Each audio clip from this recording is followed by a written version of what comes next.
There's no one who deserves to be recognized more during Women's History Month than Dr. Dorothy Height.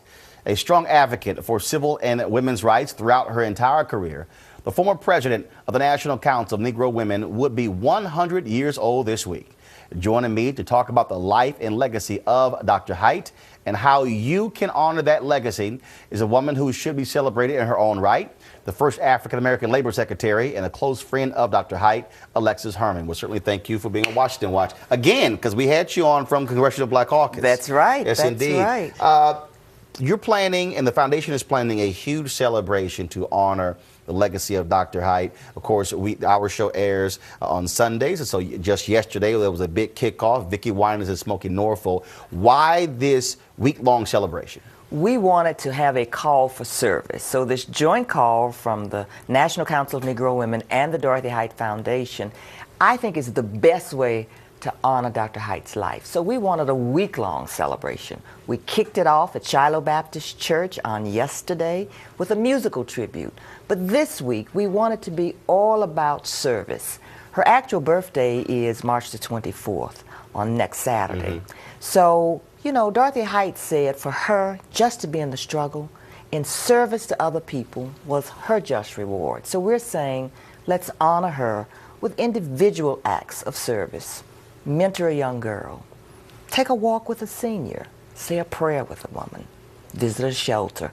Anything that you can do to pay tribute to Dorothy Height, that's what it's all about this week. And when you talk about work, I remember talking with Donna Brazile, Susan Taylor, and others, and literally up until her death, she was working.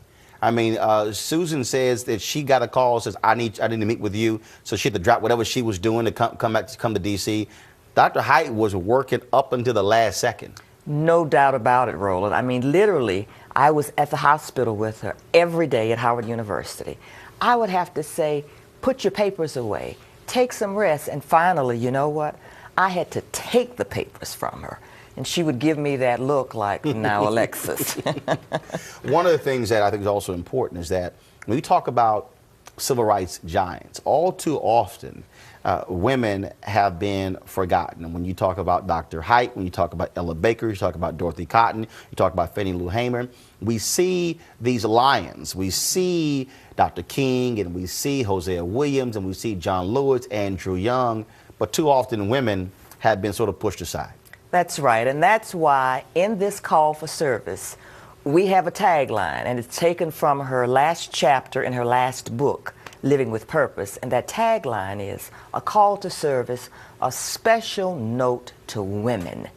Because we want to, especially in Women's History Month, remember all of those women plus so many others that you just talked about.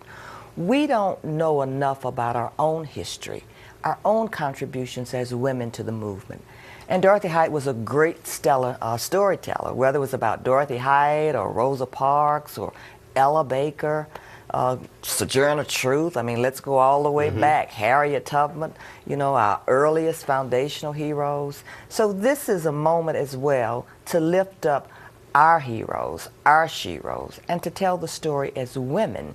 Because, you know, Dorothy Cotton was out there every day with Dr. King when we were organizing the marches, right? You've got a woman who I just met in California who told me that she was the cook on the road. Didn't know it. She's still living at 90 years of age. And she was the one who was, you know, in the kitchen making sure they had food. And she talked about how Dr. King loved his fried chicken, you know. But these are so many wonderful stories we don't get to talk about. Now, you also don't want this just to be somehow Washington, D.C. focused, that this is a national week-long celebration. This is national and international. We have women from Africa who are sending in stories about what they're going to do, women in Europe. We have women in the Caribbean. Dorothy Height visited the Caribbean a lot, especially as president of Delta Sigma Theta. So this is an international celebration, and we want women around the globe who have heard of her, who know her story, to pay tribute to her. What would you say to a parent of a young daughter or a niece who is watching with their child? I would say to a child, especially a young girl, take the time this week especially, talk to her. talk to her about her dreams, her visions, and tell her a story. Tell her a story about one of our great heroes to inspire her, to push on, to carry forward, and to know that her own dreams are her only boundaries. Well, Alexis, we certainly appreciate it. And the folks watching at home, next week you'll get to enjoy some of the concert. So we'll have some of that so for folks to actually check out. Always a pleasure. Thanks a bunch. Thank you for inviting me, Roland. All right, folks, AlexisHerman on Dr. Dorothy Height. You'll see the website for more details there on the screen of the week-long celebration.